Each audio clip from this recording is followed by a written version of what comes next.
Question 6 of 10. What are your thoughts on development in Africa in general? How do you balance development and resource utilization with preservation of nature and culture? Ooh, anonymous. So I was talking with a friend of mine on this. Um,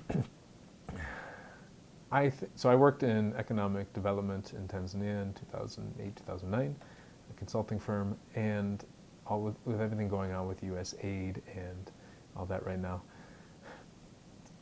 I believe that the development industry has big problems. But I also believe the solution is to not run away and give up, just as I said earlier in this episode, but to dig down and go deeper and figure out what the problems are. And one of the challenges, I think, is having foreigners make all the decisions for locals. So I actually think the problem is that we are not trusting enough, not that we're too trusting.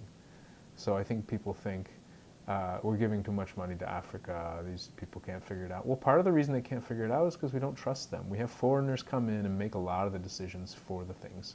When I was there, I was the business manager, but I had 3 local Tanzanians who were on the board. So I didn't make the final decisions. And it's so opposite from what happens out there. And so I think that can be very helpful. I think having an outsider perspective is really helpful to switch things up a little bit, but I think having more trust of locals to make decisions would empower them more. And I think one of the problems is not so much that they don't have money, they don't have food. I think they don't have trust, they don't have power. They don't feel empowered. So when it comes to preservation of nature and culture, I think it's kind of related. You know, people may have losing relationships with nature because, you know, maybe the elephant comes in and stomps your field all the time and you're like, screw this, I hate these elephants now.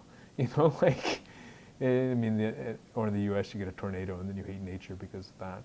So I think the challenge with culture, man, this is such a long question, but the challenge with culture is that how do we help culture there and culture here become more trusting and more empowering so that we can actually develop and solve problems ourselves, not just individually, but our groups, and just more oriented towards problem solving and less towards problem avoiding.